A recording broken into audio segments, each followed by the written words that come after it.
Shalom, it's Eric from Holy Land Escape, and we are preparing to observe the holiday of Tu B'Shvat. What is Tu B'Shvat? First of all, Shvat is a Hebrew month. Actually, the names of the Hebrew months came from Babylonia. During the Babylonian exile about 2,600 years ago, the Jews came back with the influence of Babylonian language, and they took the names of the Babylonian months. Shvat corresponds with the 11th month of the year. Tu means the 15th, and it actually comes from the Hebrew letters Tet, which is the equivalent of 9, and Vav, which is the equivalent of 6. So 9 plus 6 is 15. In Hebrew, we often use letters as numbers in books and as dates on the calendar. So, for instance, 1 is Aleph, the first letter of the Hebrew alphabet. Bet is 2, the second letter, Gimel is 3, etc. So Tu B'Shvat is first mentioned in the tractate of Rosh Hashanah in the Mishnah, which was codified about 1,800 years ago. And Tu B'Shvat, the 15th of Shvat, is mentioned as the new year for the trees, according to the school of Hillel. There's actually a disagreement between two schools of Hillel and Shammai.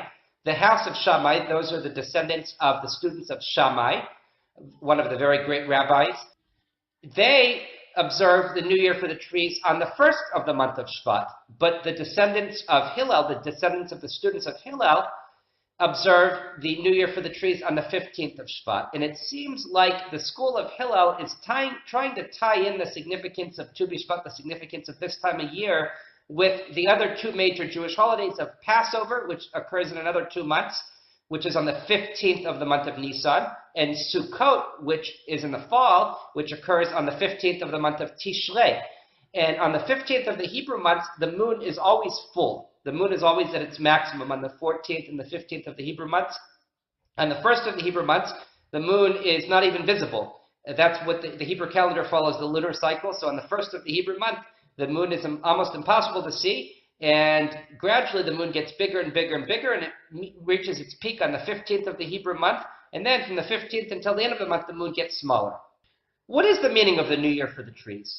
Well, in a very technical, legalistic sense, it relates to the biblical tithes. In the times of the temple in Jerusalem, the Jewish people in Israel would bring tithes, meaning they would take 1/10 of their produce to the temple in Jerusalem, and it was used for the Kohanim, for the high priests who served in the temple in Jerusalem with the sacrifices.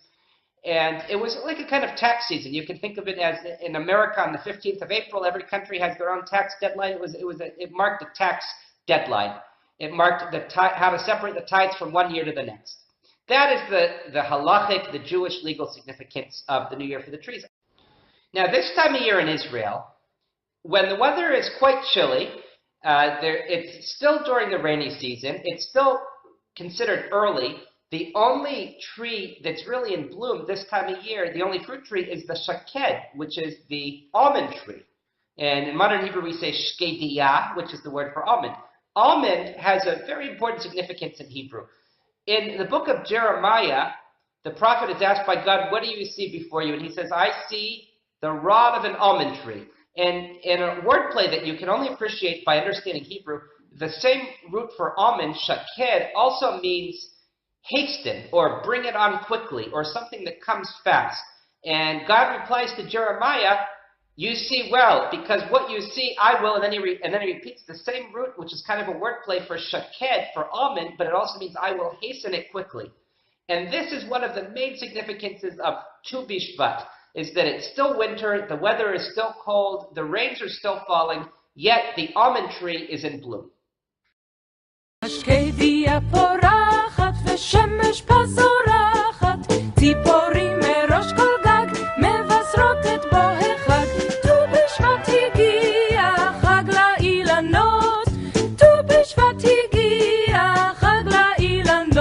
But it's really in the 16th century, in the city of Tzfat, which is in the north of Israel, that a large Jewish community that were exiled from Spain in 1492 found their way to Israel. When the Ottoman Turkish Empire took over the land of Israel, they invited the Jews to come and live, among other places, in the land of Israel, and a large group of Jews lived in Tzfat. This is known as the Golden Age of Tzfat.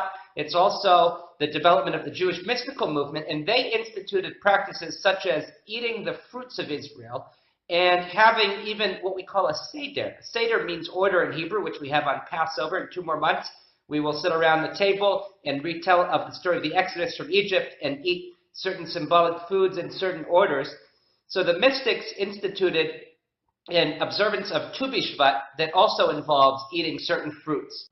But with the massive return of the Jewish people to the ancestral homeland, to the land of Israel, after 2,000 years of exile, and with the reestablishment of a Jewish state in the land of Israel, the holiday of Tu B'Shvat has taken on a very special significance. The custom of planting trees in Israel goes back to 1890, from the settlement of Zichron Yaakov, which today is just to the north of Hadera, was an agricultural settlement when the early Zionist pioneers came to the barren land from Romania.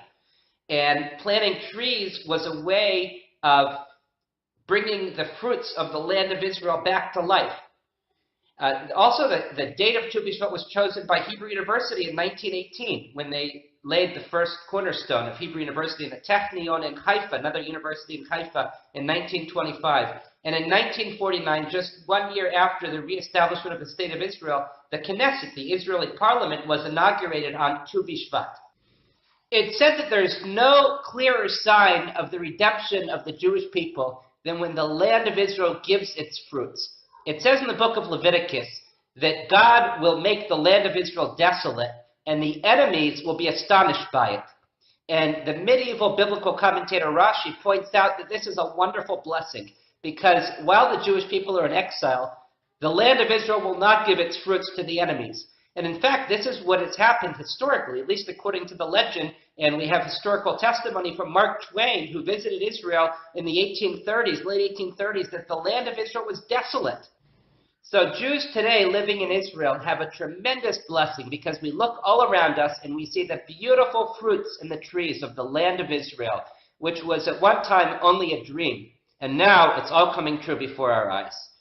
We wish everyone a Chag Sameach, a happy Tu B'Shvat, and that you should speedily come to Israel to visit or to live. Shalom from Israel.